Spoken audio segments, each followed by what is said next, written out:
Ladies and gentlemen, I am Paul, U.S. Army combat veteran. It is September 2nd, 2022, and this is your daily Ukraine update, and we're going to be trying to answer the question, just where is the Kherson offensive taking place?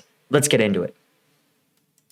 Okay, so the map updates are none. A little bit of clarification near Pisky, and that's about it. And actually, the clarification near Pisky has it looking quite a bit worse. Russians have not seized as much territory as they initially had hoped, and you can see they're actually being pushed back. If you're on the Patreon, you saw some of the wild combat footage from Pisky, and I think it's actually really good. It was extremely intense, and it's important to remember that we see these as small changes, right? And in the grand scheme of the conflict, it is. But even these small changes are characterized by brutal life or death fighting. And it's really important to keep that in mind. Even places where there isn't movement, where attacks are repelled, it still comes at tremendous personal and resource cost, right? And that's happening all across the front lines. Even in areas that we consider quiet, might still be characterized by sometimes very significant amounts of combat. Now, where is the Kherson offensive happening? Well, obviously, the line of contact between Mykolaiv and Kherson as far north as Nikopol and Zaporizhzhia, right? Home of the power plant, which is located right around here. So let's break down some of the new, well, let's see. We actually have another map. This is from the Institute of the Study of War, and this is highlighting where there is reports of significant fighting taking place in the Kherson region. As you can see, they have 4 main axes of advance, supposedly. Again, you can see this isn't really that specific of information, but that this aligns with the idea that the Ukrainian forces may actually try to do a number of feint attacks, leaving the Russians guessing where exactly is going to be the main axis of advance. And where the Russians commit their forces, Ukrainians may withdraw from that and focus their forces on what's going to be the primary axis of advance. So it's a really interesting campaign. Again, thinking like a U.S. commander is going to be trained to identify what we would call basically decision points is the way you can think about it. These decision points are moments where a commander considers the operational situation on the ground provided to them by their staff, and then they make a decision on what course of action to go with. And it's usually a very clear juncture. Think of it as a switch at a railroad, right? They're not making things up. They're not ordering troops around on the fly. They are hopefully running the operation, and they say, okay, again, this is a hypothetical, but let's say these are indeed the 4 locations of 4 axes of advance. And let's say if this was a U.S. force, their commander would say, hey, at some point, the Russians, we have their intelligence, we're running drone flights. At some point, the Russians are going to commit their reserve to one of these fronts. And when they do, you will hear about it, and we will tell you. And so they'll sit there and say, hey, the Russians committed their reserve to the Nikopol front. Okay, the commander says, now I need to make a decision point. Given that the Russians committed to the Nikopol front, or the Nikopol axis of advance, that means that our actual axis of advance is going to be the Mykolaiv axis. They will have different names. So, right, and they will have these plans fixed out where if the commander says advance on, again, any one of these fronts,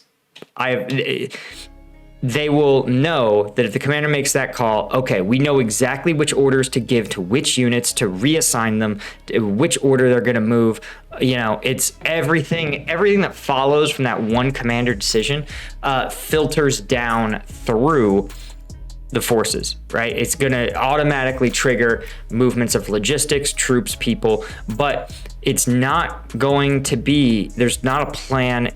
The plan is in place, but which path, which decision tree they're going to walk down. It's like selecting endings in a video game, right? You wait until you make certain key decisions and they end up dictating the ending. Similarly, the Russians will be the ones to dictate the decision making by the commander when they commit their reserve or enough of their reserve forces to reinforce one of these fronts that's going to break. And that's all they're doing. They're just waiting, presumably, for that time.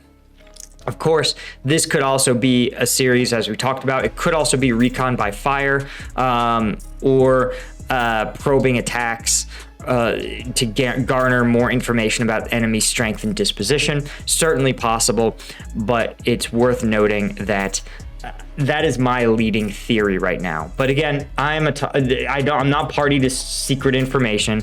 I'm not party to anything else. I'm a talking head speculating. But I will be explaining that this is doctrinally how these things work. And at some point, the Russians, right, like this, I say this like it's a secret. It's a little bit like MMA, right? If you watch somebody,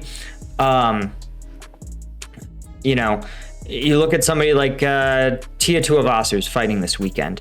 The guy has a beautiful hook, and guess what? Even though his opponents know it's happening, they still can't really do anything to avoid it. He's just too good at it. And this is how a really good tactical plan is going to work.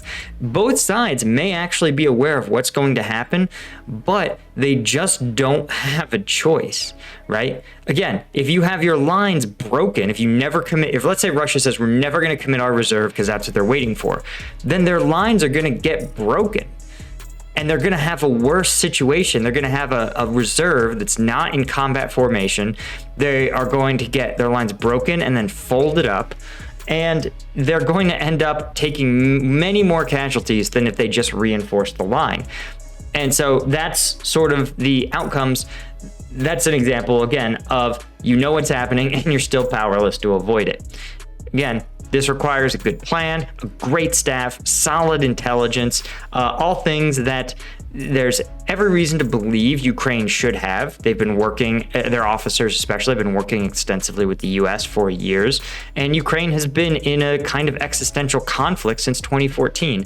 So presumably their senior officers, their senior staffs really know how to do this. Anyway, let's see. Is there any other big news? The only other big news to talk about is the IAEA inspectors have arrived at the nuclear power plant and say they are not going anywhere despite ongoing shelling in the area near the power plant. As we've discussed, there's always a he said, she said as to who's responsible for some of the shelling. I think probably what's happening based on this tactical situation is that chances are Russians are sending outgoing artillery from very near the plant.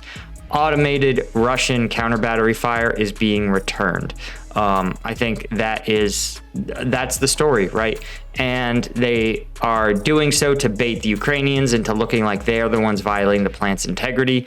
That seems like something on par with Russian tactics and Russia's willingness to engage in information and like perceptual warfare.